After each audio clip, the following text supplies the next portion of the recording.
Good morning. I hope you guys are doing really good today. Today's video is a little bit less hectic than usual. I mean, usually I'm like running around and doing something, but today I really wanted to sit down and get a little bit close and personal with everyone. And I wanted to show you some of my trinkets that I've been collecting over the years, since maybe around middle school to high school, and even after that. So a few of my trinkets have gotten lost because I received a bouquet of flowers from a boy that I used to be in a relationship with. And I put the flowers, they were roses, I put them into a box with the trinkets, thinking that with time I'll open up the box and the roses will dry up and be a part of the collection. Sadly, the roses rotted, just like the relationship did. And what ended up happening is I had to throw away the roses, and I didn't really feel comfortable washing all of the trinkets that I had because of how disgusted I was, how depressed I was at the time. And so my father actually ended up doing it. However, I do believe that he lost a few things in the process, some things that were microscopic. But I do still have a few things that I could show you that may be interesting to you. I'm gonna show you guys things in chronological order as I began collecting all the way till now. So I think one of my oldest trinkets that I have is inside of here. This is a tiny little doll that my grandmother gave to me when I was a little girl. It looks like this. It is very tiny.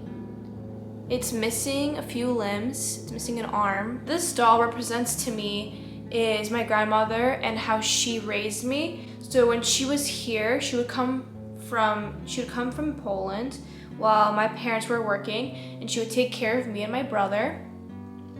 And so whenever I was naughty, she would take the doll away, but whenever I was good, she would give me the doll back. That way I learned right from wrong, and when she left America, she left this doll behind, and my grandma has since passed a long time ago, but I do still have this little tiny trinket of hers, and I will keep it forever and possibly even pass it down.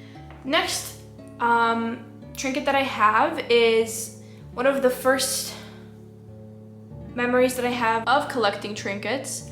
This is a tiny cupcake necklace that I received when I was around 8 years old. I remember losing my teeth and receiving this on my birthday. So I must have been around 8 years old. It's a little bit dirty now, but it really represents who I am as a person. I love cupcakes. They are my obsession, and sprinkles and cute little sweet things. I feel like this really captures who I am. The next trinket that I'll show you is a series of little tiny trinkets inside of this almost like watch glass. I'm not really sure what to call this. I put them all in here for safekeeping, but let's open them. So inside of here are little tiny charms. So when I was in Poland, on vacation a long time ago, when I was maybe in 5th grade, my parents and I walked into a store and I fell in love with this owl right here. It's a little tiny charm of an owl. And I fell in love with the owl, and since that day, every day when I was in Poland, I was collecting little charms at every store that I stopped by. This is an ice skate. I loved ice skating. This is a little pineapple. This is a little cat. This is a little tiny purse. One of my favorite ones is this little tiny mushroom. It's poisonous. Little shell. And one that I know for a fact that I have missing is a little tiny chick inside of a little egg. I think that was my favorite one. My grandfather used to, whenever I would come to Poland, he would buy baby chicks for me to take care of for the week or two that I was there. And I didn't have the closest connection with my grandfather, as I barely got to see him. I barely got to see any of my grandparents since I live in the United States. But since I live here and I was born here. But in those moments, I feel most connected to him out of my entire family. This was also inside of the watch glass. I'm going to show you in a second. It's microscopic. My parents bought this for me one day. I don't remember exactly when it was. I was very young, maybe about 11, 12, or 13. And they brought it to me from Poland. I believe my cousin received a similar one that was blue, and I received one that was pink. So it's this little tiny human with these beautiful gems inside. I think you can wear it as a necklace. I have never worn this. A lot of these pieces I've simply never worn because I treasure them so much. I do not want to lose them. This is my diary. As you can tell, it was really interesting. The cover of it says, "I can be a snack freak and hate society." I don't know what that means. I remember writing it thinking that I don't know what it means, but I thought it sounded cool. So this diary started off Thursday, June 8th, 2017. The last page it says September 28th, 2018. Let me show you how much of it is full. A lot. The reason I stopped writing in my diary as much was because my father actually went through my diary when I was with my friend. And back then, me and my friend, we were,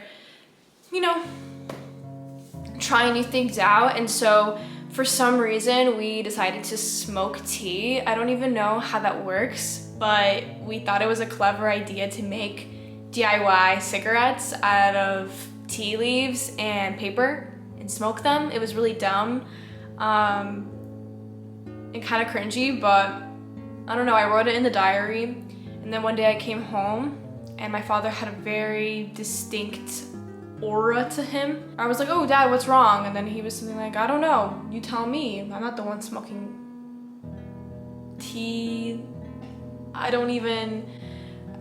Whatever, okay? So I figured out that he read my diary, and that kind of tainted the whole idea of being truthful and honest in it. So I started writing things inside of it that were a little bit more lighthearted. I started writing in code words. I started taping pages together so that if he did open it, he wouldn't be able to see. I also gutted the out of this journal. Since then, I started writing in my new journal, which I've honestly just started picking up right now. The first entry is September 23rd, 2018. So I picked it up right after, and look at that. It is 2025, so there's a significant difference in my will to write, but it's really cool that I have two of my official diaries with me. So when I started when I started going to high school, I had a few friends who were into magic, and so I started getting interested in it too. I started watching shows like American Horror Story. I started started watching Sabrina the Teenage Witch. I started watching The Craft, and I genuinely believed. But what I would do is I would hold the pendant underneath my hand, and I would ask it yes or no questions. So it would rock forward and backward for yes, and then no for left and right. And I would put my hand underneath.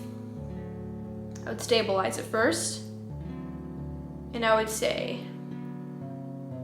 "Is it gonna rain today?"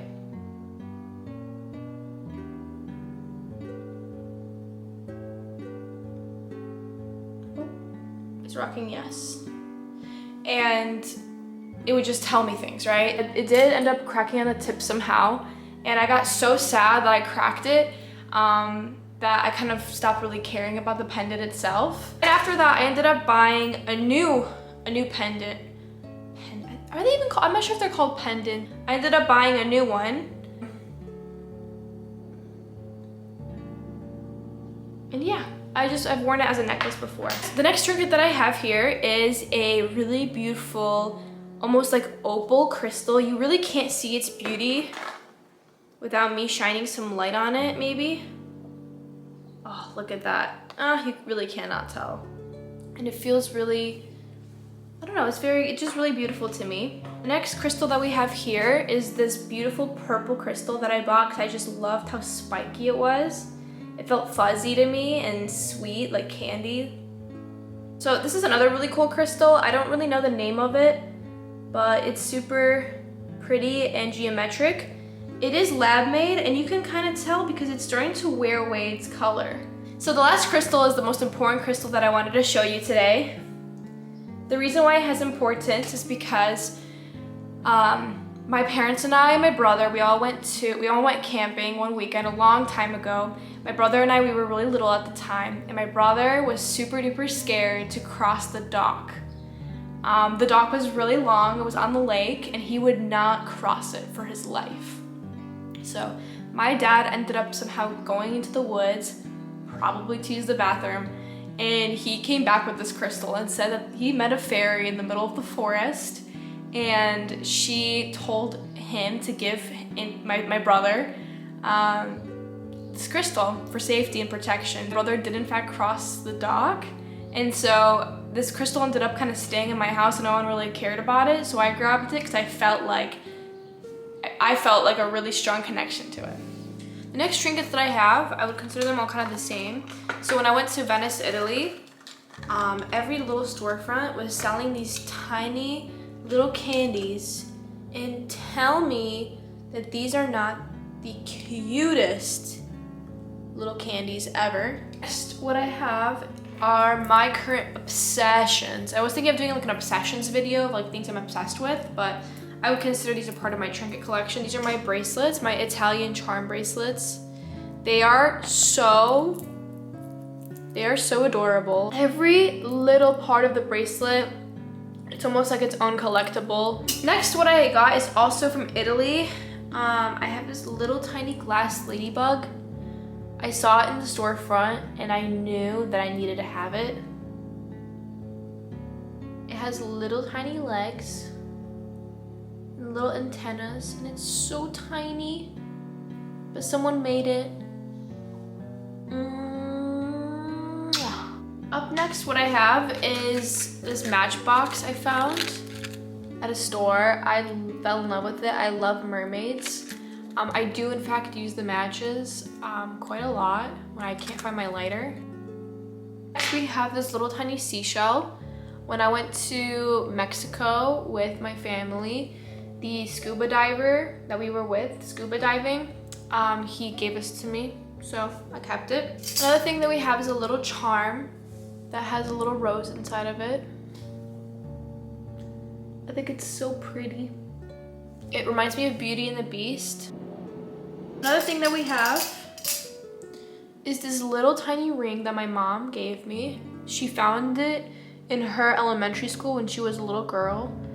It is a ring with a little teacup, and it's a little ring with a little tea set on it. It's really hard to see, it's so little, but it is so cute. I don't wear it, but it's just such a rare thing to have.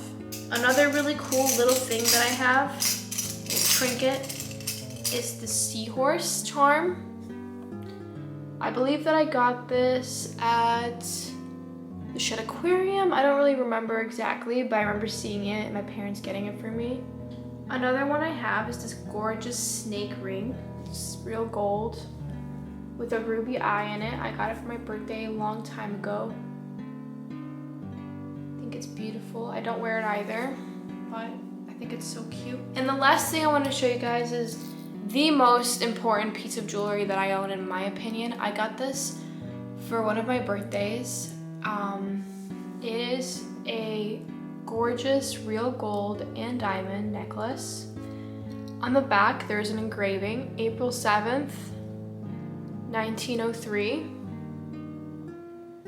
This necklace belonged to somebody once before, and on the front of it, there is a carving of a beautiful girl. She's holding a palette with paints and a paintbrush. But that's not all, guys. That is not all. This is actually a locket. And so what you do is you twist it in a direction, and it reveals the inside is a picture of my family. And on the other side, it's a picture of the Virgin Mary. The picture is in fact original. So yeah, that's really it for my little trinket collection. It's ever growing, ongoing. I'm always picking up little things that I find that I really like. Sometimes, you know, they make it in, sometimes they don't. And it's really important to keep these things. The reason why I keep these things isn't really for myself, it's kind of for my future kids. If they ever are interested in seeing what my life was like, I basically do the collecting for them so that, you know, they can see a part of who I was. And yeah, that's kind of really it. But yeah, thank you so much for watching this video. As per usual, like and subscribe, and I'll see you guys in the next video. Bye.